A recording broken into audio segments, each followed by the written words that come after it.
भैया हम क्या बात कर रहे थे? परसेप्शन बेस्ड इन्वेस्टमेंट इसको कहते हैं। दरअसल जैसा हमने बताया कि जब गिरता है तो आदमी को बर्दाश्त नहीं होता, जब उठता है तो आदमी बड़ा खुश होता है।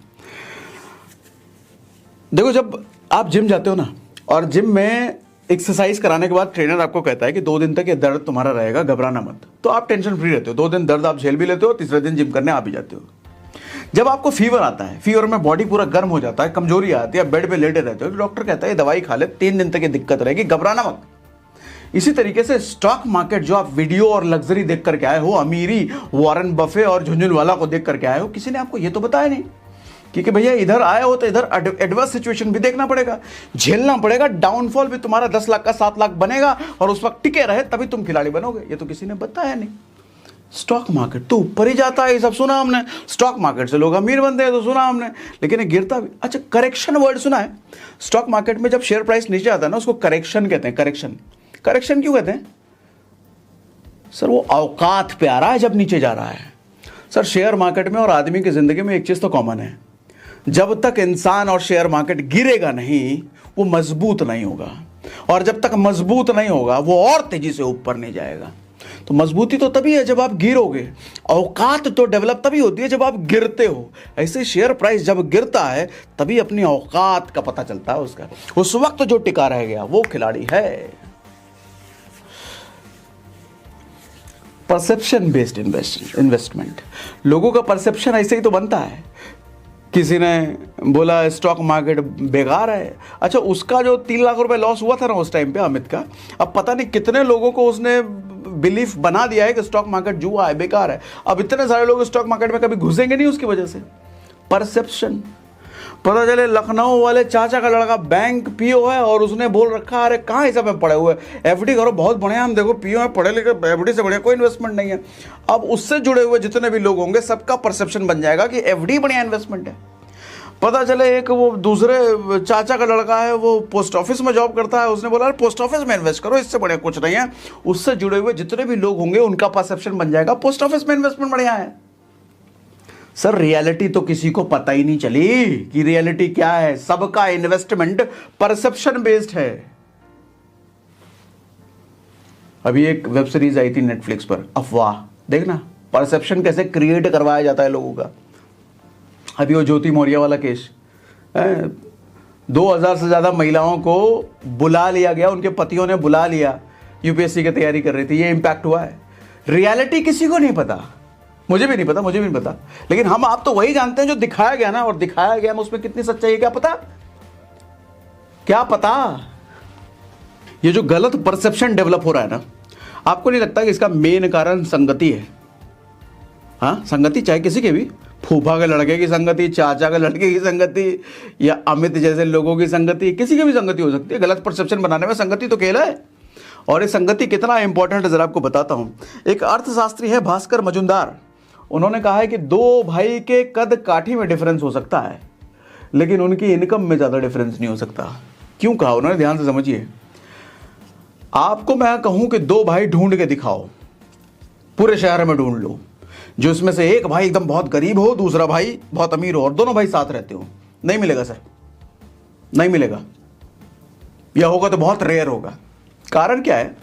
ये जो फाइनेंशियल एबिलिटी होती है ना, ये जो पैसे का ताकत होता है, ये स्कूल कॉलेज के एजुकेशन से नहीं आता। ऐसा होता तो उस स्कूल में पढ़ने वाले सारे अमीर होते या सारे गरीब होते। ये अपब्रिंगिंग पर डिपेंड करता है। ये माता पिता के एजुकेशन, माता पिता ने किस तरीके से बच्चे को डेवलप किया है उस पर डिपेंड करता है कि बच्चा अमीर बनेगा या गरीब। यही देखो ना, अमीरों के बच्चे अमीर ही होते हैं, गरीबों के बच्चे गरीब ही होते हैं। नहीं, यही तो देखते हैं हम सोसाइटी में। खेल संगति का है सर। दुर्योधन जिस वंश में पैदा हुआ था ना, उस वंश से ऊपर जाकर के देखो, सारे के सारे योद्धा थे, सारे के सारे वो लोग थे जो समाज के हित के लिए काम करते थे। दुर्योधन इतना हरामी कैसे पैदा हो गया? कभी सोचा है ये? सर, दुर्योधन बचपन से हरामखोर नहीं था, उसका नाम सुयोधन था। वो बदमाश बनाया गया संगति की वजह से, शकुनी की संगति की वजह से। क्यों? क्योंकि शकुनी का इंटेंशन था हस्तिनापुर को मुझे बर्बाद करना है, तो दुर्योधन को उसने मोहरा बनाया, दुर्योधन के बुद्धि को उसने घुमा दिया पूरा। और संगति का एक और एग्जाम्पल देता हूं आपको। सर कहते हैं कि अगर दुश्मन समझदार हो ना, होशियार हो ना, तो दुश्मन से भी सीखने को मिलता है। लेकिन दोस्त अगर बेवकूफ हो तो भैया दोस्त ही बेड़ा गर्क करवा देता है। दुर्योधन बड़ा खुशकिस्मत था कि उसके दोस्त में कर्ण आया। कर्ण कौन था मालूम? कर्ण का परिचय आप शायद जानते नहीं हैं ढंग से। हाँ मानता हूं देखा होगा सीरियल वीरियल, लेकिन ढंग से परिचय बताता हूं। कर्ण कौन था? कर्ण वो था, जब द्रोणाचार्य की शिक्षा पूरी हुई थी ना, तो उन्होंने कहा था कि तुम अब इस लायक हो चुके हो कि पूरी धरती पर अगर तुमको कोई हरा सकता है, वो सिर्फ और सिर्फ महादेव हरा सकते हैं, और पूरी धरती पर किसी की औकात नहीं है तुमको हरा दे। वो था कर्ण। महाभारत युद्ध जब हो रहा था, जिस रथ पर अर्जुन बैठा था उस रथ के सारथी श्री कृष्ण, और उसी रथ पर अदृश्य रूप से हनुमान जी, बजरंगबली। ध्यान से समझिए कृष्ण और हनुमान जी कौन हैं। श्री कृष्ण है विष्णु के अवतार और हनुमान जी हैं भगवान शिव के अवतार, यानी कि सृष्टि के दो सबसे पावरफुल। इनसे पावरफुल कौन? दुनिया में सृष्टि में जितनी चीजें हुई हैं, ब्रह्मा जी को छोड़ के इन्हीं दोनों चीजों ने किया है, या तो विष्णु जी या शिव जी। अच्छा, ये दोनों ही के रूप एक रथ पर सवार हैं, और उस रथ पर कोई इंसान जब बाण चलाता है और उससे वो रथ 2 कदम पीछे चला जाए, सोच के देखो वो इंसान कितना ताकतवर है।